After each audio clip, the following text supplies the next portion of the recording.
Hello, ഇന്ന് നമ്മളൊരു ബിരിയാണി കഴിക്കാൻ വേണ്ടിയിട്ട് ലുലു മാളിലേക്ക് പോവാണ്. അങ്ങനെ മെട്രോയിൽ എത്തിയപ്പോഴാണ് ഈ ഒരു പെയിൻറ്റിങ്സ് ഒക്കെ കണ്ടത്. നല്ല ഭംഗിയുണ്ടായിരുന്നു കാണാനായിട്ട്.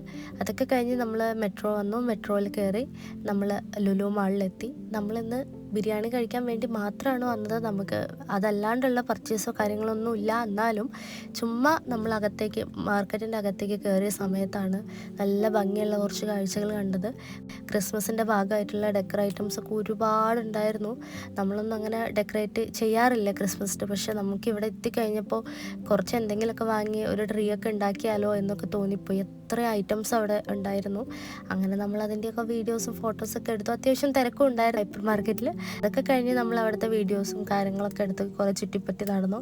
എൻ്റെ സ്ഥിരം ഏരിയ ആയിട്ടുള്ള പാത്രങ്ങളുടെ സെക്ഷനിലേക്ക് പോയിട്ട് ഞാനവിടെ വീണ്ടും വീണ്ടും എല്ലാ പ്രാവശ്യം വരുമ്പോഴും ഒരാവശ്യമില്ലാണ്ട് പാത്രങ്ങളെല്ലാം ഞാൻ എടുത്തു നോക്കും. കുറേ നേരം അവിടെ ചുറ്റിപ്പറ്റി നടന്നിട്ട് പിന്നെ നമ്മൾ ബിരിയാണി കഴിക്കാനായിട്ട് പോയി. ബിരിയാണി കഴിക്കാൻ പോയ സമയത്ത് ഞാൻ ഓർഡർ ചെയ്തിട്ടുണ്ടായിരുന്നത് ദിണ്ടിക്കൽ തലപ്പാക്കട്ടി ബിരിയാണി. ബിച്ചു ഓർഡർ ചെയ്തിട്ടുണ്ടായിരുന്നത് ചെട്ടിനാട് ചിക്കൻ ബിരിയാണി ആയിരുന്നു. ചെട്ടിനാട് ഞങ്ങൾക്ക് രണ്ടുപേർക്കും അത്ര അങ്ങോട്ട് ഇഷ്ടപ്പെട്ടില്ല. പക്ഷേ ദിണ്ടിക്കൽ തലപ്പാക്കട്ടി ബിരിയാണി അടിപൊളി ടേസ്റ്റ് ആയിരുന്നു. അങ്ങനെ ബിരിയാണി കഴിക്കലൊക്കെ കഴിഞ്ഞിട്ട് നമ്മൾ ലുലു മാളിൽ നിന്ന് ഇറങ്ങി. അവിടെ നിന്ന് വാങ്ങിയിട്ടുള്ള ഒരു ലഡു ആണിത്. മാംഗോ കോക്കനട്ട് ലഡു ആണ്. നല്ല ടേസ്റ്റ് ഉണ്ടായിരുന്നു. അപ്പം ഇത്രയേ ഉള്ളൂ വിശേഷങ്ങൾ. അടുത്ത വീഡിയോയിൽ കാണാം.